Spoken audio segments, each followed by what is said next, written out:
Hello to all my American Horror Story historians. My name is EJ, and do we have a review and recap for you today? Goodness, American Horror Story Delicate has come to a close. Well, at least part one of it has. Now, where does this leave us off? What is the massive cliffhanger? Are we all excited for at least part two of this? We have a lot to get into, so let's get into season 12, episode 5. Let's talk about Preech.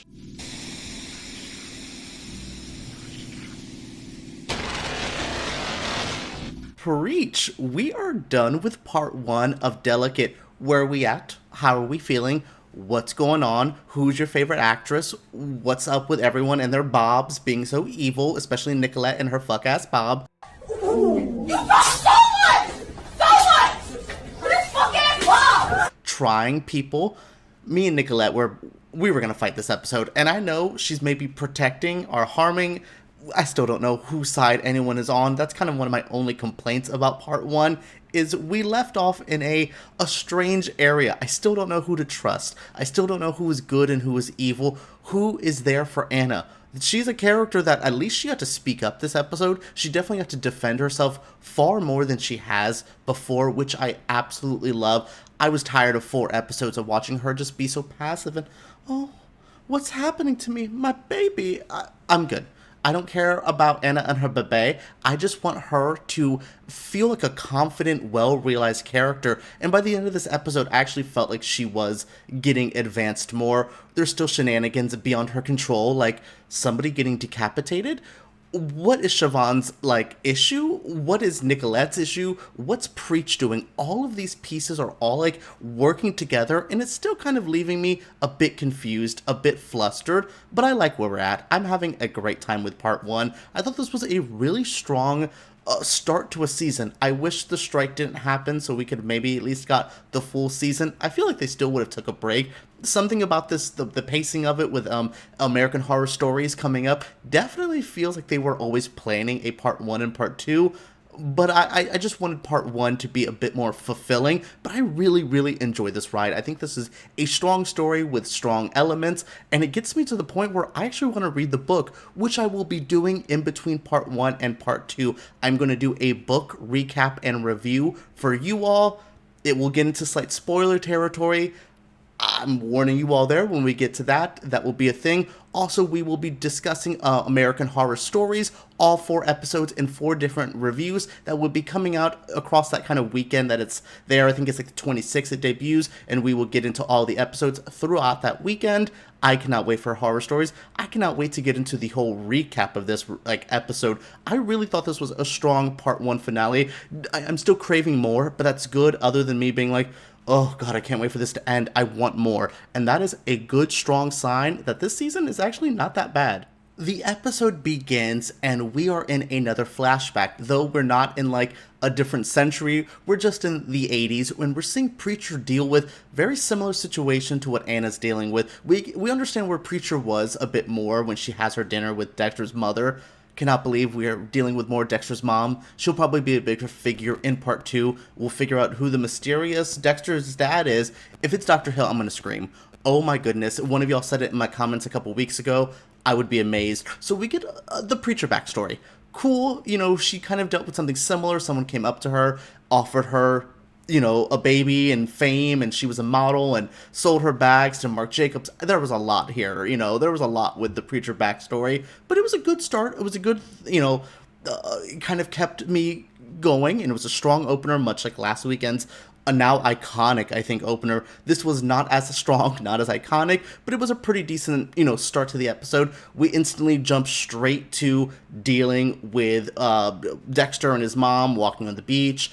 She's going to do a lawsuit against his father. Dexter doesn't want to do anything. Wow, shocking. Dexter is just in the background being annoying, though he kind of steps up in a more evilish, goonish way by the end of this episode, but here he just seems so, him and Anna, I just want to smack in the face. By the end of this episode, Anna definitely gets a bit better, but they're frustrating characters. And, speaking of Anna, now we're seeing her go to Siobhan's office. She's going to try to butter up Siobhan, and Siobhan's already moving on. in mysterious ways by having the new young ingenue come. I think her name is Babbitt. I don't have to worry about her too much. But yeah, Babbitt's here working with Siobhan. Anna's not happy. Anna's like, Siobhan, what are we doing? And Siobhan's like, baby, there's no conflict of interest. I didn't sign that deal. I'm going to do what I need to do. You're a hot mess. I can't bank on you. Get your fucking ass up and work. We see why she can't bank on her, and we see that Babbitt is getting pushed to some kind of degree. She gets pushed to her head gets cut off, but that's a thing we'll talk about at the end of the episode. So yeah, Anna's basically kind of done with a lot of these things. You know, what's Siobhan doing? What's going on here? She's frustrated. Siobhan gives her more of that B12. We'll find out what that is, I'm sure, in part 2. And then this segment really ends with Anna seeing Preecher, and Preecher going kind of like, hey, let's talk, and just not getting to talk to her. I was really hoping by the end of this episode we would see Preecher and Anna speak finally. We're not there yet, but at least we see Preecher talk to somebody in the whole damn season. While Anna has the most amount of ice cream I've ever seen in my entire life, Dexter's mother is dealing with the lawyer. She also has to deal with the witches. Then she also has to deal with Preecher. They sit down for a dinner. They trauma bond. I get a little bit of the backstory, and I'm like, okay, here's some of the stuff. Here's some of the details. I still don't care.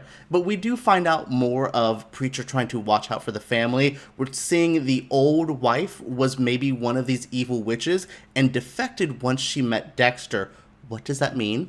Is it still Sonia? Which is Sonia comes up into this episode a bit. You know, we have this past wife. Sonia looks a lot like her. What's Sonia's role? Well, Sonia comes over for dinner. And we find out Nicolette and her ugly ass Bob does not like Sonia. No ma'am. No ma'am. No ma'am. What's going on there? Sonia is still a very mysterious character, even though she's here for dinner. Her and Anna get to bond a bit. There's still something very, very mysterious about her character. What's her role? Her and Anna do seem to bond a bit. And, I mean, having to deal with Dexter's annoying ass, I would feel like the ladies would be like, let's team up, maybe, let's at least confide in with each other. And, we see that Sonia does seem to like Anna a bit. She gives her an offer of like, hey, I'm only 15 minutes away. I will come help you whenever you need.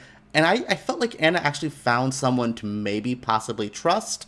I could be wrong, and, I'm sending Anna to her death, but I don't know. I'm curious of what Sonia's role is going to be. Is she this defector person? Is she kind of using some kind of glamour that Dexter doesn't see that is legit his ex-wife, and she's kind of working undercover to protect Anna? There's a lot of pieces going there. Maybe when I read the book, I'll figure out more about that. But I'm very confused where Sonia's position is. She seems to be the most good that I got. I don't trust Siobhan. I still don't fully trust Preecher, but Sonia, for some reason, I really feel like Anna can trust in her.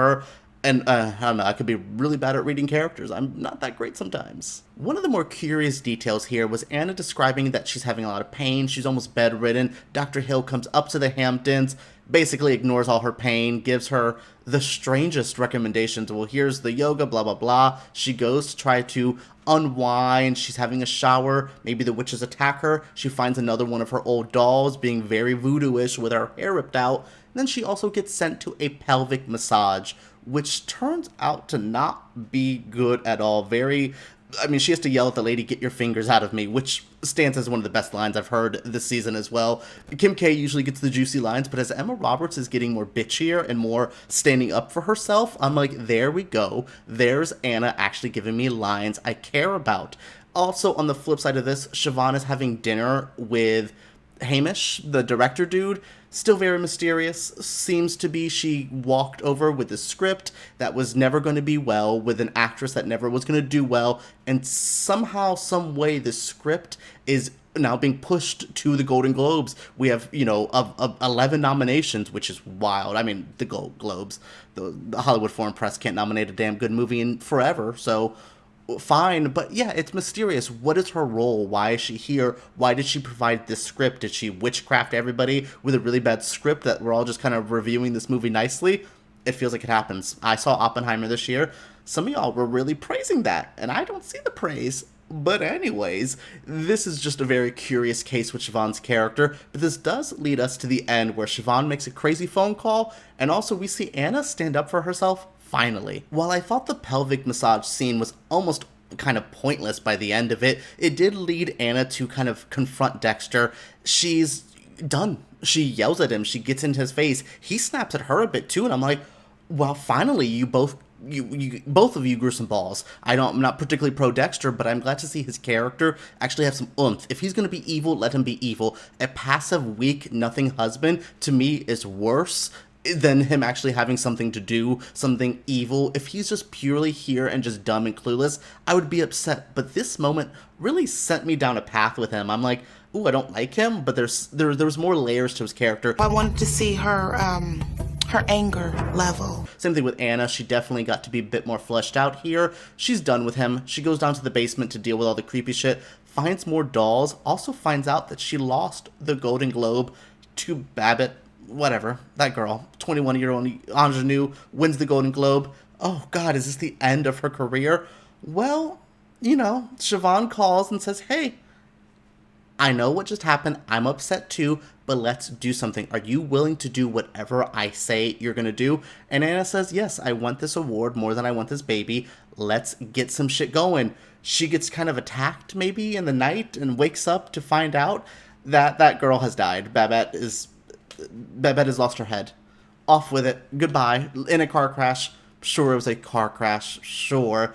Yeah. Oh, my goodness. And then it kind of ends with Siobhan calling and being like, sis, what's good? And then cliffhanger ending. And I'm like, we got so much happening in this episode, and I'm still not satisfied. I'm frustrated. I like this a lot, but they're still not giving me enough to call this a fully satisfying season. I cannot believe we are done with part 1 already. The past 5 weeks with you all have been a joy. I've loved diving into each and every episode with you all, and I'm sad. We do have American Horror Stories next week. We have 4 videos to do. Cannot wait for that, and I will be reviewing the Delicate Condition book that this is based on, so make sure you guys are staying around for that. I'll keep going on. I also am going to be reviewing Dragula, which is a RuPaul's Drag Race, but a bit of a horror spin. Make sure you guys are tuned in for that. Make sure you guys are tuned in for whatever the hell's coming to this channel. I'm even revisiting Nip Tuck. Once again, I love a Ryan Murphy production. Nip Tuck, there's a special season there I cannot wait to talk about. But what did you guys all think of Delicate Part 1? Be brutally honest. Some people have been brutally honest. Some people have been trying to throw shade that I don't want to take their weak-ass advice from, you know, Emma Roberts' PR people. Sure, sis. Sure. But what I want to talk about is the show. What did you all think of this? What's your favorite characters? Where do you think the story is going? Try not to do spoilers from the book, though I will be reading the book very soon. Try to keep spoilers light on what's actually happening. I want to know. I want to know what your feelings, though. I want to know every thought you have about American Horror Story Delicate. Are you going to be tuning in for part 2? If you're not watching it yet, did I sell you on part 1 enough for you to check it out during this break? Share all your thoughts in the comments below. Give me a thumbs up if you did enjoy, and subscribe to my channel for videos like this. Alright, everyone, let's talk about Delicate right down below.